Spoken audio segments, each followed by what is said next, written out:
If it will rain tomorrow, the schools will be closed. Wait, what? Okay, you have heard statements like this. I have, in plenty. Now, is it wrong? Yes, it is.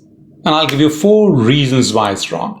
First of all, look at it. If it will rain, the schools will be closed. Will. Repetition? Sounds weird, doesn't it? Second, will is normally used to say something is definite, 100% sure, certain. But if is doubtful. You say it's iffy. So if I say if it will rain, am I being doubtful with if or certain with will? It's confusing. Third, if and will together. It's like making a polite request. For instance, they'll ask you things like, if you will come this way, sir. If you will sign these papers, ma'am. If you will sign. It's another way of saying, please sign these papers. If you will take the podium, ma'am. It means, please go to the podium, make your speech. Please. A polite way of saying it. And fourth, see, if it will rain, the schools will be closed. So it's like I'm making 2 independent statements. It will rain, great. Schools will be closed, great. So what? Not very clear. The relationship, no, the schools will be closed only if it rains. So this is a cause, raining. Schools remaining closed is the effect. But in this statement, if it will rain, the schools will be closed. That relationship is not clear at all. It doesn't exist. But can you use if and will together? Yes, of course you can. That'll be a part of another series of videos, not in this one. In this video, we're going to look at 3 things. What is first conditional, the meaning, and the form. And in the next 2 videos, we're going to look at the uses of this first conditional and certain rules governing them. Welcome back. This is Manu here. Before I proceed, don't forget to hit the like button if you like this video, and do subscribe to my channel. And not the least, watch the video right till the end, because apart from this stated objective of 0, the first conditional, I beg your pardon, you have a lot of other grammar, language, English language elements, communication elements all through the video. Let's start. Is it useful?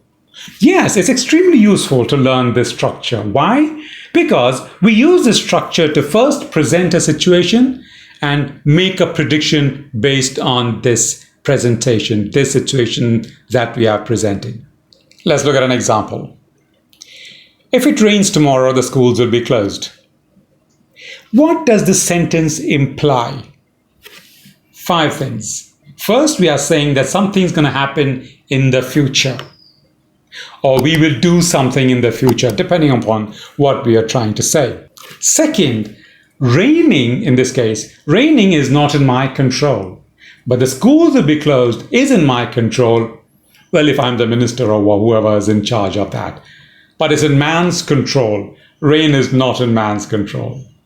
Third, we're not saying that let's presume it's going to rain tomorrow and let's close the schools today. No, it doesn't say that. Fourth, I'm talking about the outcome of a possible situation in the future. That's called prediction. In other words, I'm predicting. Is it important to predict? Yes. In fact, all of us base our actions, our decisions on prediction. For instance, the businessman will decide whether to invest money in this project or that project based on predictions. For instance, if I invest 20 rupees here, I'll get 21 after 1 month. If I invest 40 rupees there, I'll get 50 rupees after 1 month. So I'll invest there. I'm going to make a decision based on this. If this, then this. If this, then this. So I take this. And the 5th one is, when you state this prediction, you are stating your thinking process as well. For instance, you're not simply saying the schools will be closed tomorrow. You're saying if it rains, the schools will be closed. So if the schools are not closed tomorrow, it's only because it doesn't rain. Now let's look at the forms. There are 3 forms that I'd like to bring our attention to. First is the very basic if, present simple, will, or going to. So if it rains tomorrow, the schools will remain closed. Or the schools are going to remain closed. What's the difference between the two? Practically no difference, but theoretically you might say it will rain tomorrow, it will be closed tomorrow. Schools will be closed tomorrow simply means I'm 100% sure it will be closed. Or I've made a decision that they'll be closed. But if I'm saying it's going to be closed tomorrow, I have some other information. Or maybe I'm not the minister, but I'm the minister's PA who's learned that, okay, the minister is trying to say, do this. So yeah, they're going to be closed. I know it because that's what my minister said. We look at these 2 differences as we go along. Second is with if, you can also use the present continuous, not just a present simple. For instance, if you're waiting for him to propose to you, you will be waiting forever.